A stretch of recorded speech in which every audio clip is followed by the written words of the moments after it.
Kembali pada kajian bersama Ustadz Abdul Wasikal dengan tema hari ini, wanita di bulan Ramadan. Segala puji hanya milik Allah Rabbi, segala zat yang maha ghafur, zat yang maha pemberi yang telah memberikan nikmat yang tak terhingga kepada kita semua. Nikmat iman, nikmat Islam, hingga nikmat sehat. Sehingga pada hari ini kita bisa berkumpul di tempat yang insya Allah diberkahi Allah Subhanahu wa Ta'ala. Tidak lupa selawat dan salam kita curahkan kepada Nabi besar kita, Nabi Muhammad Sallallahu Alaihi Wasallam, keluarga, para sahabatnya, serta para pengikutnya hingga akhir zaman. Jangan usai-usai yang dirahmati Allah Subhanahu wa Ta'ala. Perkenalkan saya kita selaku moderator pada kajian hari ini. Ada beberapa hal informasi yang akan saya sampaikan.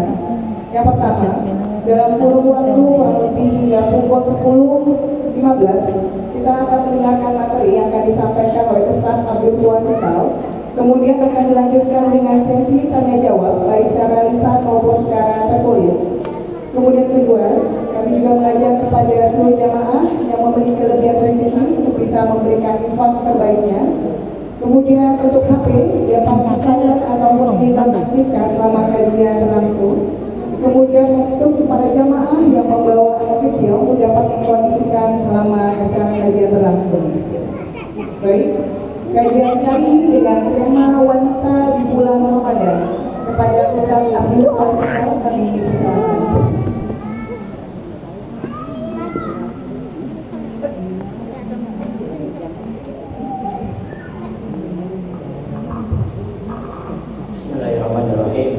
Assalamualaikum warahmatullahi wabarakatuh. Innal hamdalillah nahmaduhu wa nasta'inuhu wa nastaghfiruh wa na'udzu billahi min shururi anfusina wa min sayyiati a'malina. May yahdihillahu fala mudilla lahu wa may yudlil fala hadiya lahu. Wa asyhadu an la ilaha illallah wahdahu la syarika lahu wa asyhadu anna Muhammadan abduhu wa rasuluh. Allahumma shalli ala nabiyyina Muhammad wa ala alihi wa man tabi'ahu bi ihsan ila yaumiddin. Allahumma la sahla illa ma ja'altahu sahla wa anta taj'alul hazna idza syi'ta sahla. Puji syukur kita panjatkan pada Allah. Salawat serta salam semoga tercurah pada junjungan kita Nabi Agung, Nabi yang mulia, Nabi Muhammad sallallahu alaihi wasallam. Ibu sekalian yang semoga dirahmati dan diberkahi Allah Subhanahu wa Ta'ala, di kesempatan pagi hari ini insyaallah kita akan membahas seputar tema wanita di bulan Ramadan, yang dimana kami akan membahas beberapa masalah yang terkait dengan wanita yang biasanya ditanyakan pada bulan Ramadan. Ada yang terkait dengan masalah haid, ada yang terkait dengan masalah fidyah, ada yang terkait dengan masalah qada, ada juga yang lebih luas lagi daripada itu terkait dengan ibadah sendiri di bulan Ramadan, seperti terkait dengan pembatal-pembatal puasa di bulan Ramadan, dan perihal ibadah yang lain. Sebenarnya kalau dicukupkan 1 jam kita tidak bisa membahas semua, saya akan membahas yang lebih saya dulu. Yang pertama terkait dengan masalah haid. Di sini kurang lebih ada 5 masalah terkait dengan masalah haid. Kurang lebih di sini ada 5 masalah yang ibu sekalian. Yang pertama, bagaimana jika wanita mendapati haid menjelang berbuka puasa?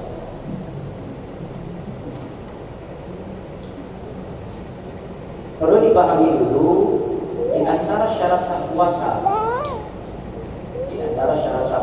adalah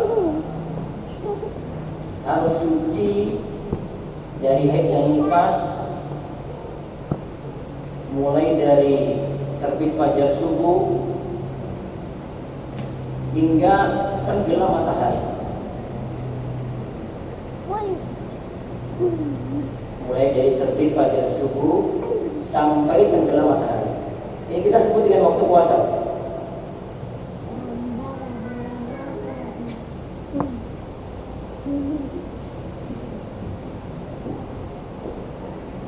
Coba di sini. Merpati kamu harusnya kayak gini loh. Kalau di sini.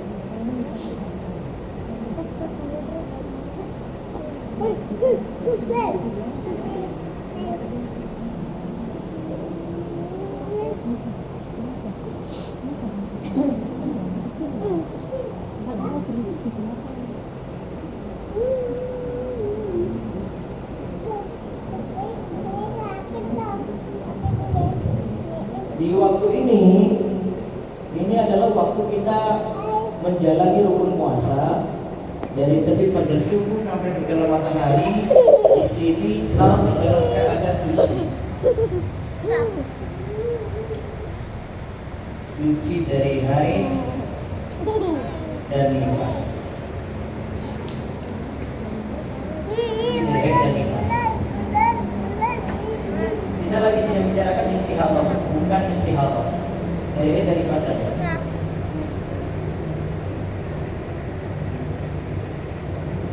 Nggak ada. Kamu. Karena bisa jadi ada di alam istihadah, istihadah tetap puasa.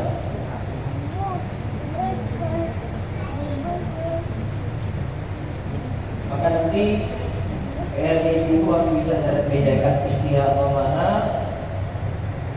haid itu. Kalau nifas hanya selang melahirkan. Maka harus dalam keadaan sengaja dari waktu ini ke waktu ini. Jika 5 menit sebelum tenggelam matahari saja ini sudah darah haid sudah keluar, 5 menit sebelumnya maka puasa batal. Kita bagi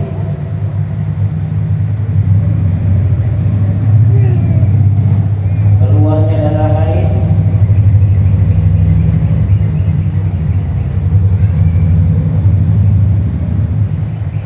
menjelang berbuka itu ada 2. Pertama, ibu dalam keadaan yakin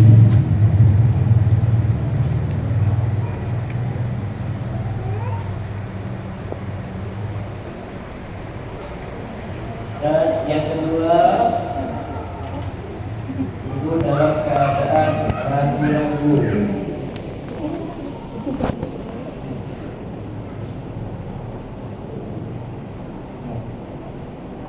Dua keadaan itu kalau dibedakan.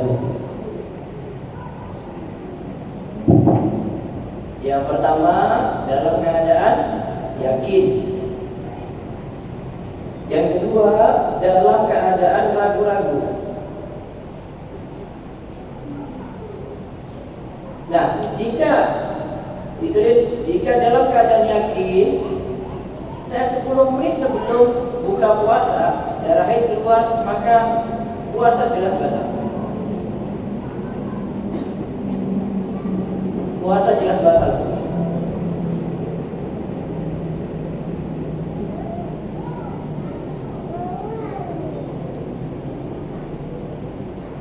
Ya, terus sekarang keadaannya ragu-ragu.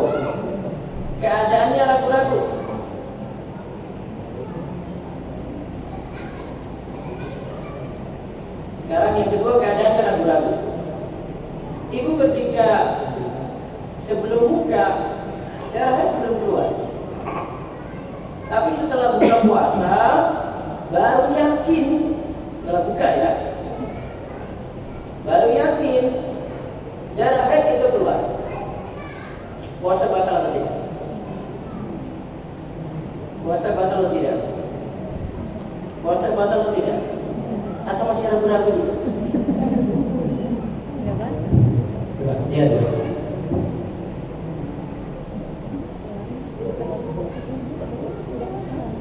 Jam 5 sore dicek ini belum keluar haid.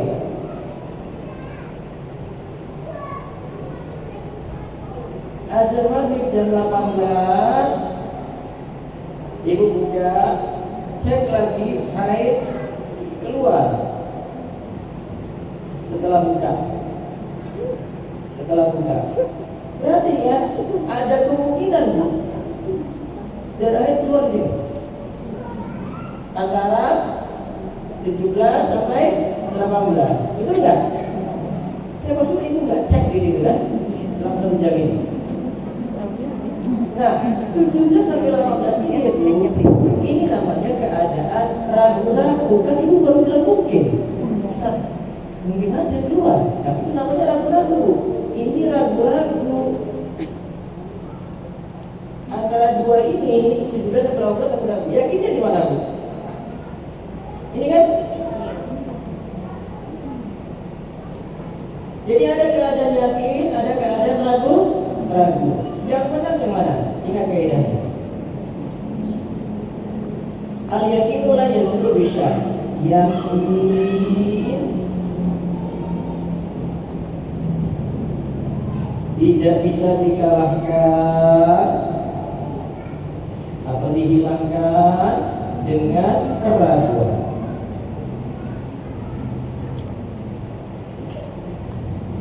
Yakin tidak bisa dihilangkan dengan keraguan. Berarti mana yang menang, Bu? Yakin.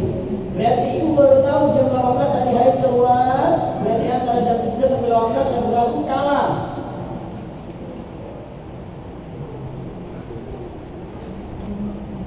Berarti kesimpulannya ambil yang yakinnya, Bu. Berarti antara jam 3 sampai 18 darah haid tidak keluar kan? Maka puasanya tetap sah. Kalau kita segini puasa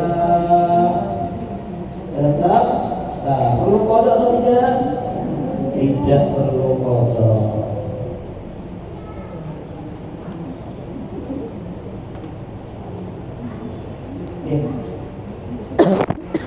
Ingat baik-baik.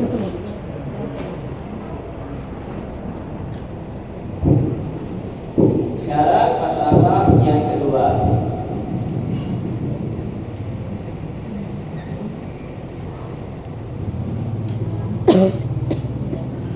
Yang biasanya ibu-ibu dapat flek,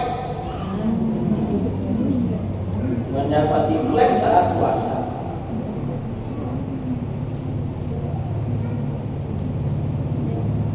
Mendapati flek saat puasa, bagaimana hukumnya? Syekh As-Sa'di bagi jadi 4.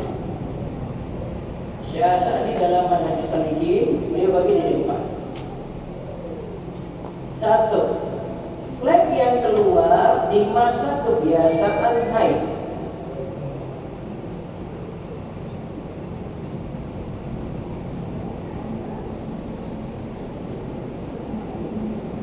Di masa kebiasaan haid sebelum darah haid keluar.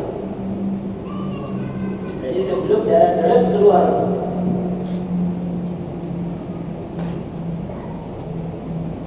Dan sudah terasa nyeri.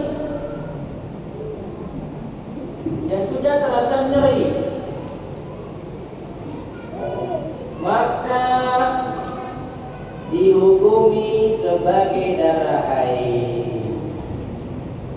Dihukumi sebagai darah haid. Sholat tidak, Bu? Tidak. Puasa atau tidak? Tidak. Dilanjutkan situ? Tidak. Sholat tidak, puasa. Yang kedua, flek yang keluar di luar masa kebiasaan haid. Di luar masa kebiasaan haid.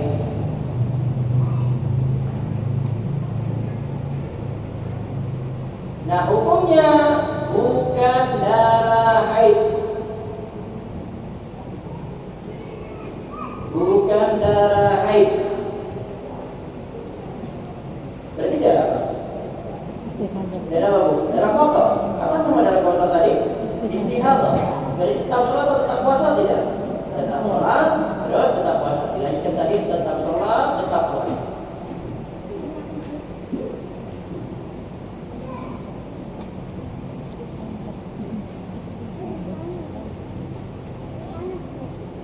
Terus yang ketiga, flek yang keluar setelah darah haid dan masih bersambung. Flek yang keluar setelah darah haid dan masih bersambung, maka di dianggap darah haid. Maka dianggap darah haid.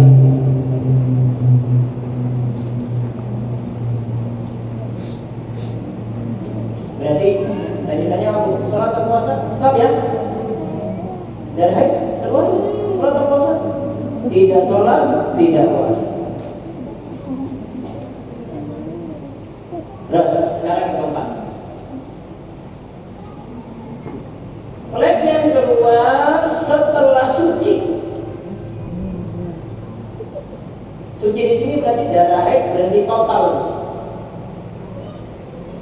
Darah haid berhenti total kan ada dua tanda, jufuf atau qasatul baida, cukup kering atau keluar cairan putih. Dua tanda ini atau tergantung kebiasaan. Nah, darah itu sudah berhenti setelah suci, flek keluar. Flek yang keluar setelah suci, setelah darah haid berhenti total. Tetapi setelah beberapa hari baru flek keluar. Setelah ya tidak nyambung tuh. Maka hukumnya adalah bukan darah haid. Bukan darah haid. Kalau bukan darah haid tetap sholat bu? Boleh, tetap sholat. Tetap puasa? Tetap puasa. Nah, berarti kesimpulannya benar dari 4 poin tadi. Kalimatnya ada yang lebih ringkas lagi. Kesimpulannya apa? Kesimpulan kaidahnya apa? Itu bisa dibuat ringkas lagi. Kesimpulan kaidah. Jika flek keluar bersambung sebelum atau sesudah haid, dihukumi apa bu? Dihukumi darah haid. Dihukumi sebagai darah haid. Berarti sebaliknya, jika flek keluar tidak bersambung sebelum atau sudah sama, tidak bersambung dengan haid, maka dihukumi bukan darah haid. Nah, ringkasnya cuma itu aja. Jadi 4 kaidah tadi.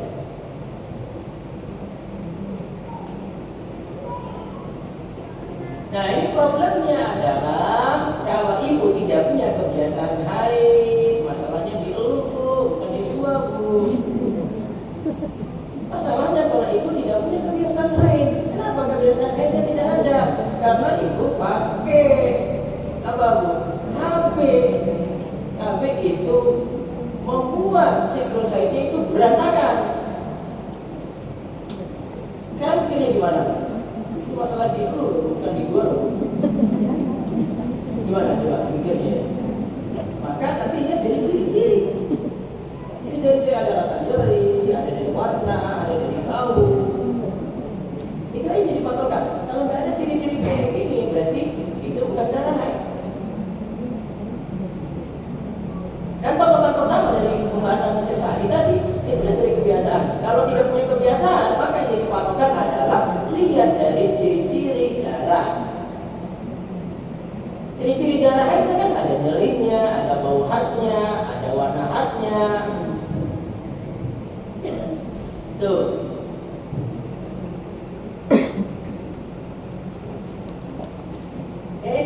Nah nyambung dengan ini bu, nyambung dengan ini. Nah, problemnya lagi masih nyambung dengan ini. Sekarang fleknya itu hanya keluar tidak sampai 24 jam. Mungkin hanya keluar 10 jam, setelah itu berhenti, nggak keluar lagi. Ibu hukumnya gimana? Ibu, masalah di lu loh, bukan di gua loh. Ayah bu, tadi saya bilang dia cuma 10 jam bu, setelah itu berhenti, nggak keluar lagi Ustaz. Gimana? Dihukumi haid atau tidak? Nah, ini kembali ke permasalahan haid itu ada batasan waktu minimal atau tidak? Gitu. Ada minimalnya itu disebut haid itu berapa lama, maksimalnya itu berapa lama. Kalau dalam mazhab Syafi'i minimalnya 1 hari, maksimalnya 15 hari. Mazhab Syafi'i. Tapi kalau saya sendiri lebih cenderung pada pendapat saya sakti punya pendapat ini yang tadi saya sebut masih nyambung dengan kaidah beliau, dan juga Syekh Utsaimin punya pendapat ini juga di belakangan ya, mengatakan bahwasanya waktu minimal haid tidak dibatasi, waktu maksimalnya tidak dibatasi. Berarti tadi kalau flek keluar atau darah haid keluar hanya 10 jam, kurang dari 24 jam, jadi kurang dari 1 hari, tetap dihukumi haid. Caranya gimana? Kalau ibu dapat haid, sudah, suami sudah berhenti, ya sudah mandi lagi. Repotnya kan mandi lagi di situ. Ternyata 3 hari kasusnya sama, maka dihukumi sama juga. Ketika keluar maka dihukumi haid. Berhenti lagi 10 jam, setelah 10 jam dihukumi darah lagi. Ada manfaat ini kalau pilih pendapat ini. Ibu tidak menunggu sesuatu yang tidak pasti. Bu, di PHP orang itu berat banget. Ibu nunggu sehari ya. Coba Bu, kalau ternyata waktunya dalam sehari dulu, tadi sudah berhenti benar. Nanti apa yang Ibu lakukan? Berarti kan setelah 10 jam tadi harusnya Ibu sudah sholat. Berarti Ibu kotor sholat tadi. Ibu kotor sholat. Nah, kenapa pendapatnya Syekh Asadi maupun Syekh Utsaimin tadi itu yang mengatakan tidak batasi minimal atau maksimal? Karena Allah tidak batasi dalam ayat Al-Quran maupun hadis. Nabi SAW tidak pernah batasi. Tidak ada dalil tegas yang menyebutkan minimalnya berapa, maksimalnya berapa. Cuma ditanyakan, cuma disebutkan dalam ayat Yas'alunaka 'anil mahid. Mereka bertanya tentang haid. Qul huwa adha fa'tasilun nisaa fil mahid. Katakanlah haid itu kotor, maka jauhilah istrimu ketika haid. Berapa lama? Tidak dibatasi. Pada kesimpulannya batas minimal tidak dibatasi, batas maksimal tidak dibatasi, maka boleh saja ada haid lebih daripada 15 hari, namun tidak mungkin lebih daripada 1 bulan.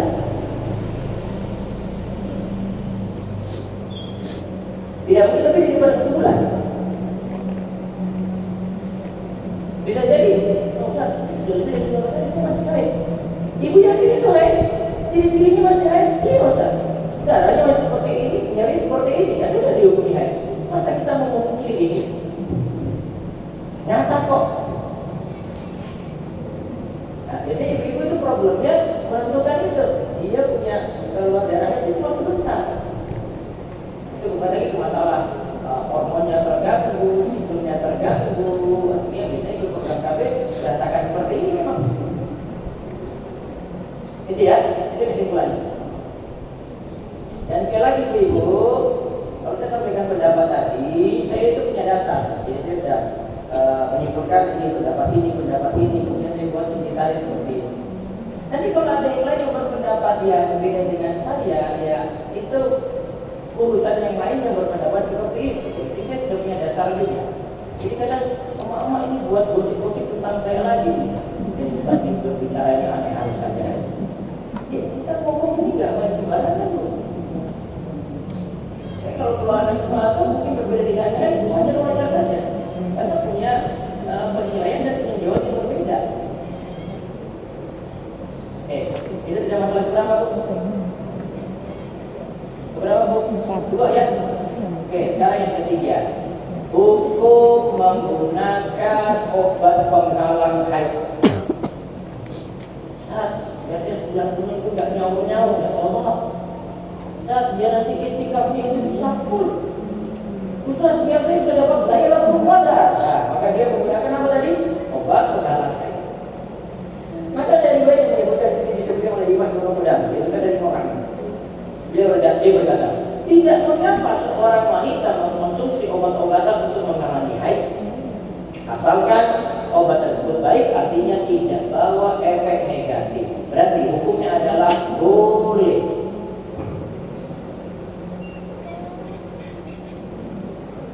Tapi Syekh Abu Malik, penulis kitab Sahih Fiqh Sunnah, dia katakan, haid itu ingat sudah jadi ketetapan Allah untuk para wanita. Para wanita di masa Nabi SAW tidak pernah memisahkan diri mereka supaya dapat berpuasa sebulan penuh. Artinya mereka pakai obat pengarah haid seperti itu. Oleh karena itu menggunakan obat-obatan ini, kata Syekh Abu Malik, tidak dianjurkan. Boleh tapi tidak dianjurkan berarti. Akan tetapi jika wanita muslimah tetap menggunakan obat-obatan semacam itu dan tidak memiliki dampak negatif, maka tidak mengapa. Jika ia menggunakan obat tadi dan darah haidnya pun berhenti, nah, akhirnya sebulan penuh ini bisa puasa pun, atau di akhir bulan Ramadan bisa i'tikaf pun, atau mungkin tujuannya sebulan penuh ini biar bisa hatamkan Al-Quran, maka dihukumi kalau darah haidnya tidak ada, maka dihukumi tidak ada, dihukumi dalam keadaan suci. Artinya tetap boleh puasa dan tidak ada kodok baginya walaupun menggunakan obat penghalang haid. Kalau menurut saya ya Bu, menggunakan obat penghalang haid saat puasa masih boleh. Ya. Dalam satu kondisi menggunakan obat penghalang haid ini keadaan darurat, yaitu terutama dalam ibadah haji. Umrah juga masuk. Soalnya kalau penghalang haid ini tidak digunakan saat ibu itu umrah atau ibu haji, pertama orang Indonesia itu mungkin terbatas banget di sana. Umrah 9 hari, di Mekah dia mungkin 4 hari atau 3 hari. Terus yang kedua, kalau untuk haji agak repot di tawaf ifadah. Tawaf ifadah yang maksud tawaf rukun. Kalau ini tidak diambil keringanan untuk tadi ya, pemulihan untuk pakai obat penghalang haid tadi, maka ibu ketika dapat haid seperti itu, maka harus nunggu haid 1 minggu, nunggu 1 minggu baru sudah suci langsung melakukan tawaf. Bagaimana kalau yang terjadi adalah saat sudah suci, pagi itu juga berangkat, masalahnya pagi ini baru suci, kan nggak bisa nunggu. Ini nunggu ibu itu dulu lagi tawaf dulu, nunggu sampai selesai ya tawaf, resah iya, terus tahallul, repot banget. Nunggu 1 orang rugikan 1 pesawat. Maka untuk keadaan ini, ya, kalau saran kami untuk saat umroh atau haji, ya, boleh menggunakan obat penghalang haid, bahkan dalam satu kondisi itu darurat. Itu kondisi darurat. Terus permasalahan yang berikutnya lagi, ini tentang ibu sudah suci malam hari, suci dari haid malam hari sebelum masuk subuh. Mandinya kapan? Bu, mandinya kapan? Jam malam itu berhenti. Walaupun itu sudah selesai sholat isya, taruhlah jam 1 ibu cek berhenti. Atau ibu pas bangun makan sahur, kalau makan sahur, masak dulu ya ibu ya. Ibu masak jam berapa? Hah? Oh catering ya gitu ya. Taruhlah jam 2 itu sudah persiapan, cek jam 2 suci. Sekarang mandinya jam berapa? Ibu ada kerepotan untuk ngurus sahur tadi, terus masih nunggu-nunggu lagi, ini masih belum mandi. Dahulukan mandi atau tetap mengurus makan sahur. Nah, maka di sini jawabannya disunahkan, disunah kalau dalam bentuk syariat. Disunahkan dalam puasa orang yang berhadas besar melakukan mandi besarnya atau mandi wajibnya sebelum masuk subuh. Sebelum masuk subuh.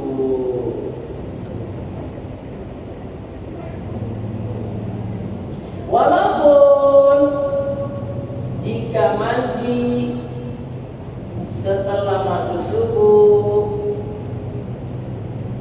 masih dibolehkan. Masih dibolehkan.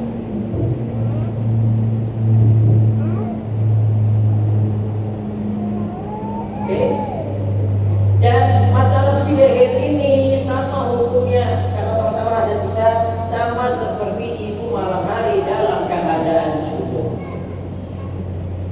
Afdolnya mandinya kapan? Sebelum masuk subuh. Tapi kalau sesudah masuk subuh masih dibolehkan, karena Aisyah itu pernah menceritakan Rasulullah SAW itu pernah menjumpai waktu fajar di bulan Ramadan dalam keadaan junub. Dalam keadaan junub dan beliau bukan mimpi basah. Kemudian beliau SAW mandi dan tetap berpuasa. Maka para ulama simpulkan masih boleh mandi walaupun sudah masuk subuh. Termasuk yang suci dari haid malamnya, dia tunda mandinya. Kalau mau paling bagus sebelum subuh dia mandi, atau setelah subuh juga dia mandi, masih dibolehkan.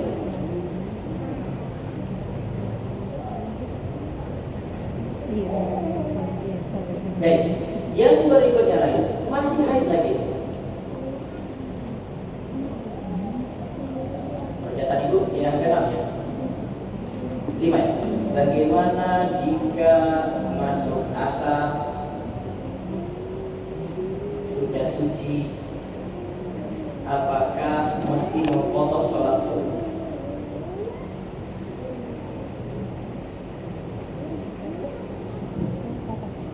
Itu masuk waktu asar nih. Cek, ternyata suci. Para ulama itu mengatakan zuhur dan asar itu satu waktu namanya. Bagi orang yang daulat itu satu waktu. Maka sebagian ulama itu mengatakan suci di waktu asar, zuhurnya juga ikut dipotong di waktu asar. Sebagian ulama yang lain itu mengatakan karena yang ibu dapat itu waktu asar, ibu dapat di waktu asar, maka cuma mengerjakan sholat asar saja karena itu waktu yang didapati. Zuhur tidak perlu. Allah, dari dua pendapat ini kami lebih cenderung pada pendapat cukup mengerjakan sholat asar saja. Jadi kaidahnya suci di waktu tersebut, maka cukup mengerjakan sholat itu saja. Ya, suci pada waktu itu, maka cukup mengerjakan sholat itu saja.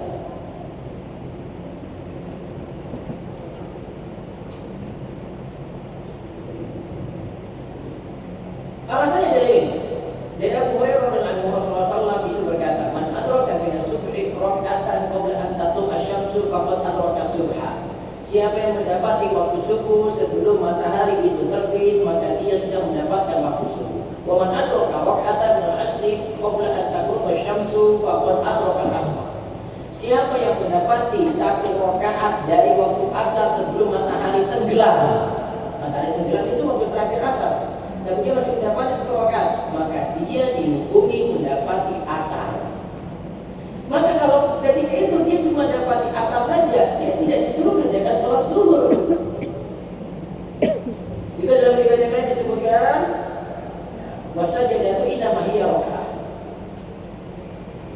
Dan dapati sekali sujud itu sebagai pengganti dari satu rakaat. Istilah sujud itu sebagai pengganti dari satu rakaat. Maka saya mau mensolidasi itu menyatakan seorang wanita yang suci di waktu asar, maka ia hanya mengerjakan sholat asar saja, tidak lagi sholat zuhur. Kalau malam ini pendapat yang lebih kuat dalam masalah ini. Baik, sekarang saya bahas terkait dengan apa? Nanti yang video foto menjadi tempat yang lainnya. Ini penting. Masalah berapa sekarang, Bu? Hah? Masalah berapa? 6. Kita bahas tentang zakat. Kita bahas tentang zakat.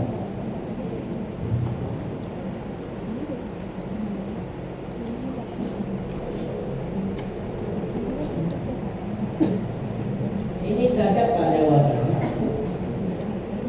Yang saya pernah sebut di jihad kemarin, zakat kita bagi diri. Ini kita bahas zakat pada wanita.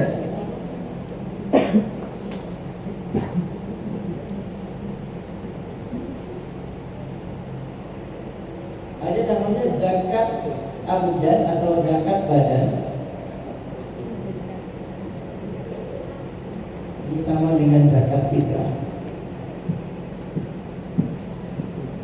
Terus ada yang namanya zakat mal.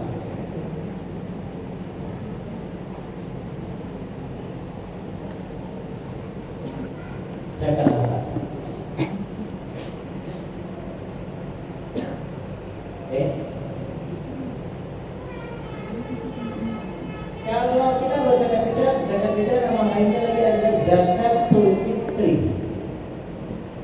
zakat fitri.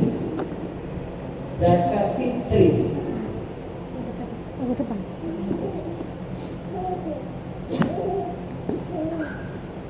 Nah, zakat fitri ini disebut fitrah karena bayarnya dengan makanan pokok. Ini bayarnya dengan makanan pokok. Besarnya itu 1 sok dari makanan pokok tadi. 1 sok ini takaran kalau ketimbangan ukurannya sekitar ini. Ada yang dari 2,2 kilo sampai 3 kilogram.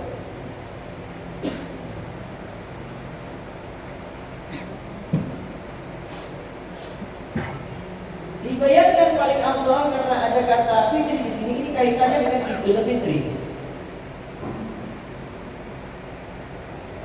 Fitri ini kaitannya dengan Idul Fitri. Maka paling bagus dibayarkan bayar masih boleh 2 atau 3 hari menjelang Idul Fitri.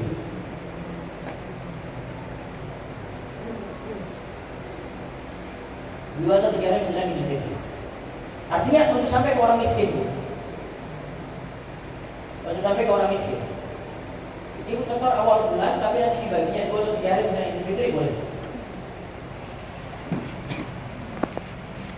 Terus, kalau di sini sebut makanan pokok 1 sok 2,2 atau 3,5 kilogram. Kalau kita pakai yang umumnya itu 2,5 ya, 2,5 kilogram. Maka sini kita pakai beras. Karena itu makanan pokok kita. Diharapkan kalau pakai tekstual karena ini ritual ibadah, ya, kalau diperintah makanan pokok saja lebih aman daripada bayar pakai uang. Uang nanti terus dikaitkan lainnya, ada zakat mal, ada zakat sedekah, pakai uang nggak masalah. Jadi kalau kita bahas dengan zakat fitrah ini pakai makanan pokok lebih aman. Tidak ada yang beda pendapat sih.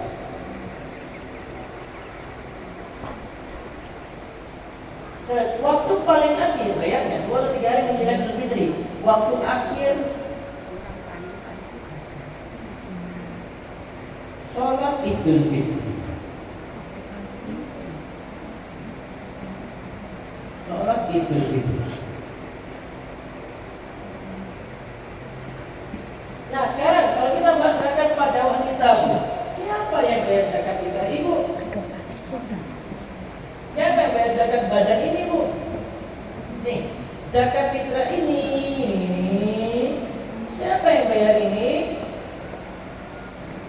Maka yang bayar, ya. Dan tanggung jawab di sini adalah yang bayar itu adalah kepala keluarga. Walaupun jika si perempuan bayar sendiri sah, anak-anaknya bayar sendiri juga sah. Paling bagus kepala keluarga.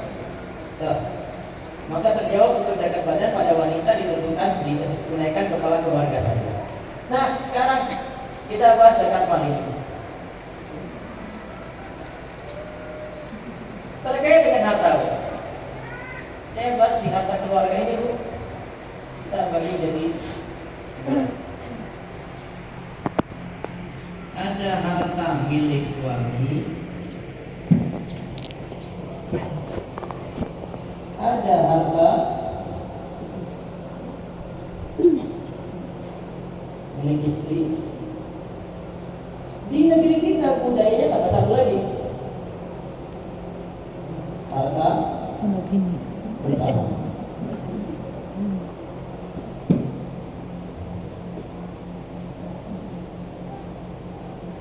Harta bersama nanti pembahasannya bukan di pembahasan zakat ini. Ini tidak kita bahas. Sekarang kita lihat jika harta terbagi 2 ini, Bu. Harta milik suami dan harta milik istri. Ya. Harta milik suami dan harta milik istri. Maka zakatnya adalah, ingat, zakat ketentuannya, pembayarannya itu individu. Ketentuan zakat adalah pembayarannya adalah individu. Berarti kalau ada harta milik suami sendiri, berarti yang bayar zakat dari harta suami.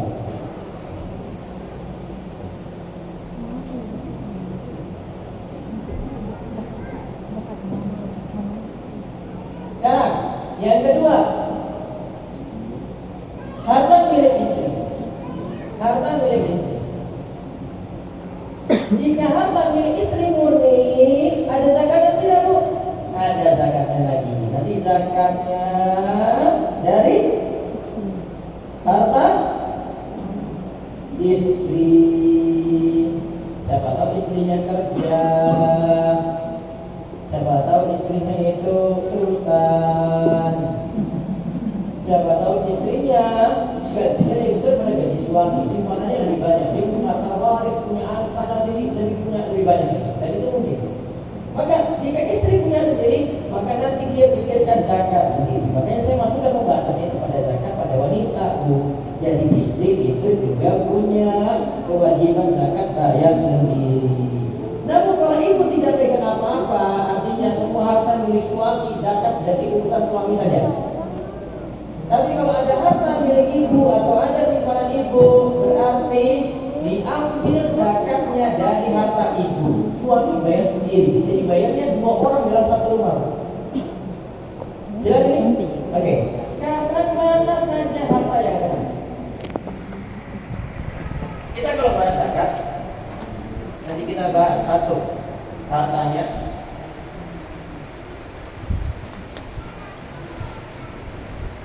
dua nisabnya, tiga waktu bayarnya, waktu bayar ya.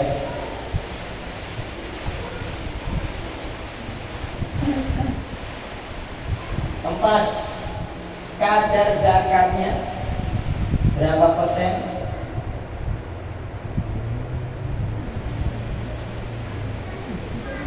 Lima, penyalurannya. Oke, lihat ada berapa itu? Ada berapa? Harta satu, nisab, dua, waktu bayar, tiga, kadar zakat berapa persen, empat, terus penyalurannya kemana, lima. Oke, kita bahas secara ringkas, sudah terlalu cukup sebelumnya. Jadi Bu, dan zakat suami kita nggak bahas ya, suami ngurus sendiri, suruh belajar. Ibu aja dulu. Nah, saya bahas ini, lihat mulai dari harta. Ingat kaidahnya Bu, diingat baik-baik. Zakat itu adalah suatu ritual ibadah, ibadah makhluk. Sehingga kalau kita mau bahas ini, bahas hartanya, cukup bahas harta yang memang sudah ada dalilnya saja. Kita tidak globalkan pada harta apapun. Mohon maaf, nanti saya yang keluar lebih sering nanti keluar dalam bahasa zakat ini dikeluar dari apa yang dijelaskan oleh Basnas. Kalau Basnas lebih global lagi. Salah satu tokoh Basnas itu guru saya di Habibuddin, yang saya kuliah bersama beliau juga. Beliau di disertasinya itu justru pembahasan zakat terlalu global. Dan itulah yang mungkin kesimpulan saya diambil dalam buku Basnas seperti itu, sehingga apapun nanti kena. Nah sekarang kita coba batasi harta ini, cukup dalam dalil saja. Saya kalau pakai dalam mazhab Syafi'i, kita lihat harta zakat itu berikut. Ya, satu.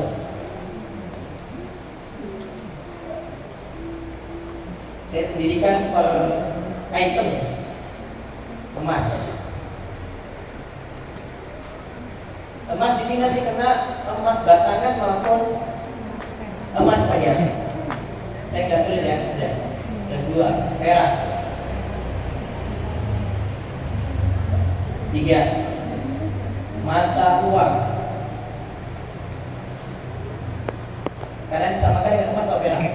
Terus empat, stok barang dagangan.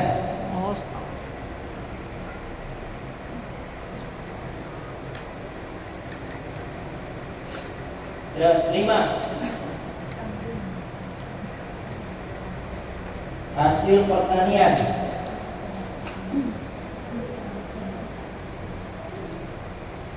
6. Hewan ternak.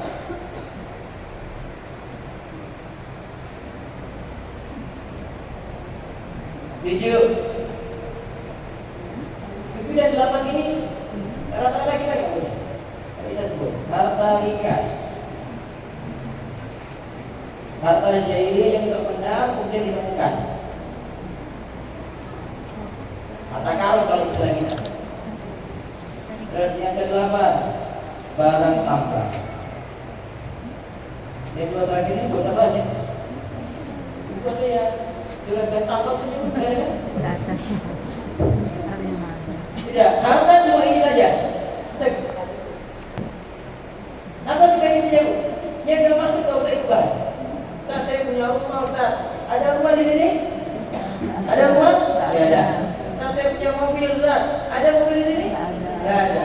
Motor nggak ada, kendaraan semua nggak ada, rumah nggak ada, tempat tinggal nggak ada, tanah nggak ada. Kecuali tadi barang-barang yang saya sebut difungsikan jadi stok barang dagangan. Baik, harta saudara sekalian.